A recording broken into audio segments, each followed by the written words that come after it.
Bismillahirrahmanirrahim. Assalamualaikum warahmatullahi wabarakatuh. Alhamdulillahi rabbil alamin wa bihi nasta'in wa ala umuri dunya waddin. Wassalatu wassalamu ala asyrafil anbiya'i wal mursalin wa ala alihi wa ashabihi wa tabi'in wa man tabi'ahum bi ihsanin ila yaumiddin. Amma ba'd. Anak-anak kelas 7 yang dirahmati oleh Allah Subhanahu wa taala. Alhamdulillah pada kesempatan kali ini kita dapat berjumpa kembali dalam pembelajaran fikih. Anak-anak, kemarin pertemuan minggu kemarin kita sudah belajar tentang beberapa pembahasan mengenai alat bersuci. Apa saja alat bersuci itu? Di antaranya adalah alatnya apa yang digunakan untuk bersuci, yaitu yang paling utama adalah air. Dan air itu dibagi menjadi ke beberapa jenis. Kemarin kita sudah belajar air suci mensucikan. Airnya suci dan bisa digunakan untuk mensucikan. Apa saja? Ada 7 macam. Ada air hujan, ada air sumur, ada air salju, ada air laut, ada air embun, dan lain sebagainya. Kemudian kemarin kita juga sudah belajar air suci, tetapi tidak bisa digunakan untuk bersuci, tidak bisa digunakan untuk mensucikan.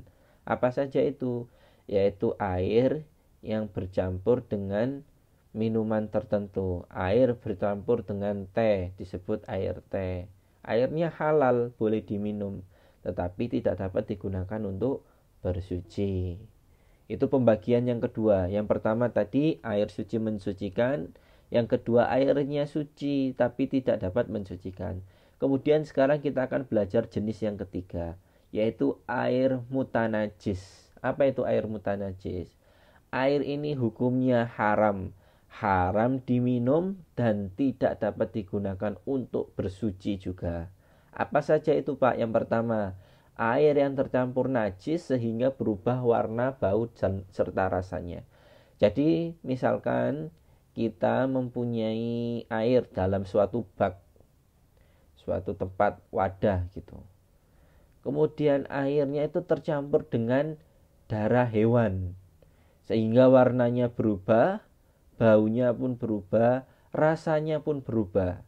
Lah kalau misalkan ada air yang demikian ini, maka hukumnya adalah haram untuk digunakan. Haram untuk digunakan. Haram untuk diminum, haram juga untuk digunakan bersuci. Itu contoh air mutanajis. Yang kedua apa, Pak? Air yang kurang dari 216 liter. Jadi airnya itu kurang dari 12, misalkan airnya itu cuma 100 liter. Kemudian tercampur dengan najis, tetapi belum berubah, warnanya masih sama, baunya masih sama, rasanya pun masih sama. Lah itu hukumnya apa? Hukumnya adalah air tersebut najis. Misalkan kita punya air 100 liter di bak, misalkan di bak kamar mandi. Kemudian airnya itu kecipratan air kencing kita. Maka hukumnya air tersebut adalah hukumnya menjadi air yang najis. Kalau udah air najis berarti haram untuk diminum dan juga tidak dapat mensucikan. Itu pembagian jenis yang ketiga. Yang pertama tadi apa? Air suci mensucikan, suci tidak mensucikan. Ketiga, air mutanajis. Kemudian air yang keempat apa, Pak? Air yang keempat adalah air mustakmal. Apa itu air mustakmal?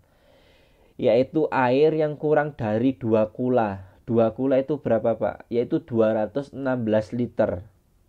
Dan bekas pakai telah digunakan untuk bersuci walaupun tidak berubah warnanya. Jadi kalau misalkan kita punya air tapi kurang dari 2 kula, kemudian air tersebut kita gunakan untuk berwudu. Ketika misalkan airnya itu di bak kamar mandi ya, kemudian airnya itu kan terkena kemudian airnya itu kita gunakan berwudu, dan bekas yang air digunakan berwudu itu masuknya ke bak lagi. Jadi kita menggunakan airnya tidak pakai keran, tapi kita langsung menggunakan tangan kita di bak kamar mandi itu. Lah kalau ada air yang demikian itu, yang sudah bekas dipakai untuk berwudu, bekas dipakai untuk mandi wajib, maka hukumnya air tersebut air mustakmal, air yang sudah pernah digunakan untuk berwudu, itu hukumnya tidak boleh untuk digunakan berwudu kembali, tidak boleh digunakan untuk bersuci lagi, tidak bisa digunakan untuk menghilangkan najis lagi. Karena apa?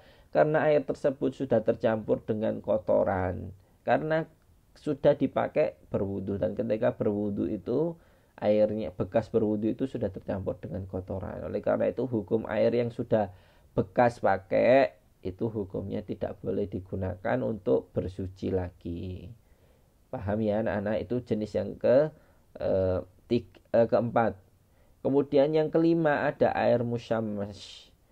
Kalau yang pertama ya, kalau yang kedua sebelumnya air mutanajis dan air mustakmal itu hukumnya haram, tidak bisa dipakai berwudu.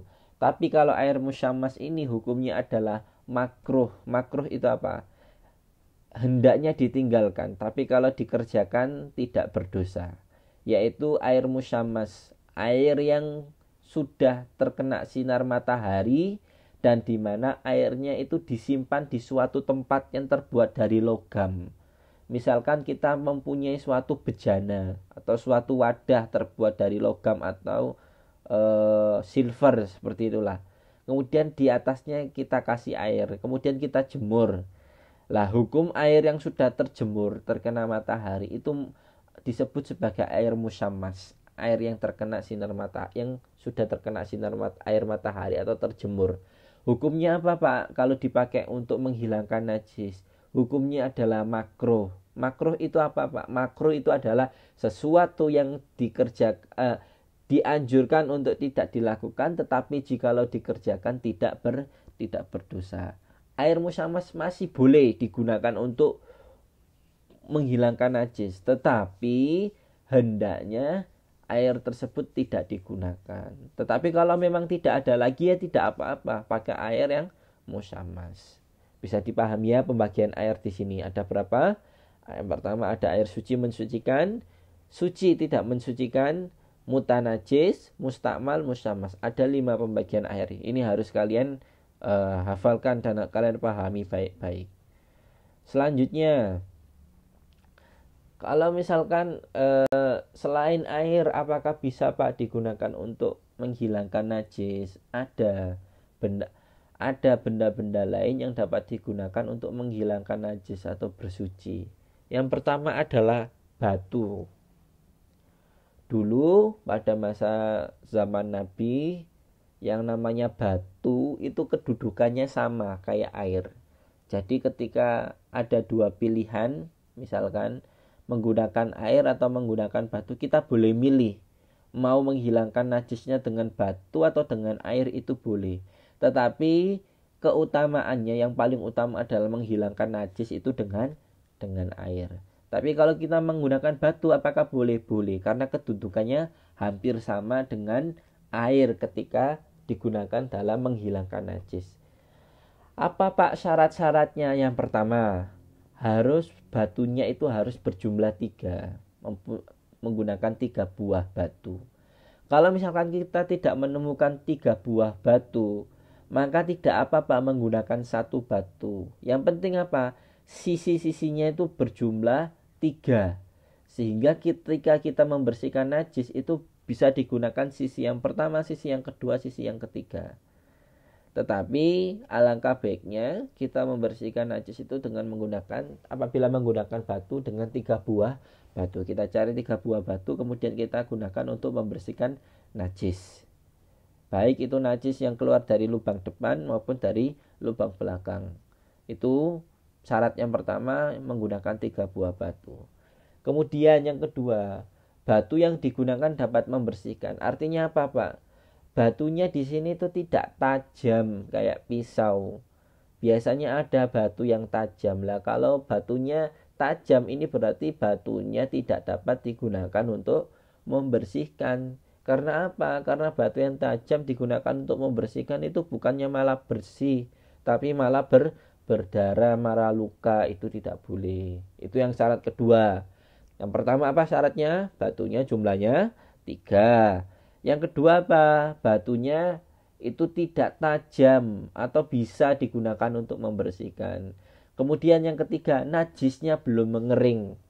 Nah ini, kalau misalkan kita buang air kecil sekarang, kemudian membersihkannya 1 jam lagi, itu sudah kering najisnya, itu tidak boleh digunakan menggunakan batu, harus menggunakan air itu. Tapi kalau misalkan najisnya masih belum kering, itu boleh digunakan untuk boleh membersihkannya dengan menggunakan batu. Kemudian yang keempat, najisnya belum berpindah. Jadi najisnya itu masih sama tempatnya. Kalau sudah berpindah, misalkan najisnya itu kena tangan kita, kemudian kita lap di paha kita, kita kena kaki kita, itu sudah berpindah-pindah najisnya. Kalau sudah berpindah-pindah najisnya, maka tidak sah menggunakan batu lagi, maka harus menggunakan air. Itu yang keempat. Kemudian yang kelima apa Pak? Najisnya tidak terkena najis lain. Jadi misalkan air kencing kita ya, itu tidak misalkan kita sedang buang air besar. Nah, kalau buang air besar, maka najisnya tidak boleh tercampur dengan air kencing kita ketika berada ketika najis tersebut berada di area badan kita. Kalau najisnya sudah tercampur dengan najis lain, maka najis tersebut harus dihilangkan menggunakan air, tidak boleh menggunakan batu. Itu syarat kelima. Ya syarat yang keenam, batunya itu harus suci. Kalau batunya sudah pernah terkena najis, nah itu tidak boleh lagi digunakan untuk bersuci. Jadi batunya itu harus suci. Belum pernah digunakan untuk menghilangkan najis sebelumnya. Kemudian yang ketujuh, batunya tidak basah, batunya itu harus kering. Nah itu syaratnya. Kemudian selanjutnya, apakah bisa Pak selain batu bisa digunakan untuk bersuci? Bisa. Apa saja Pak? Yaitu sesuatu yang bisa disamakan kedudukannya dengan batu. Apa saja? Barangnya itu harus suci, padat, kemudian dapat menyerap najis, dan bukan sesuatu yang dihormati. Contohnya tisu. Tisu itu barangnya hampir sama seperti batu. Yang pertama, tisu itu barangnya suci, ya. Yang kedua, tisu itu bendanya padat. Padat di sini adalah bendanya itu tidak cair. Bendanya itu tidak tidak lembek, dalam artian bendanya itu padat. Nah, tisu itu memiliki sifat padat di situ. Kemudian barangnya dapat menyerap najis. Batu bisa menyerap najis.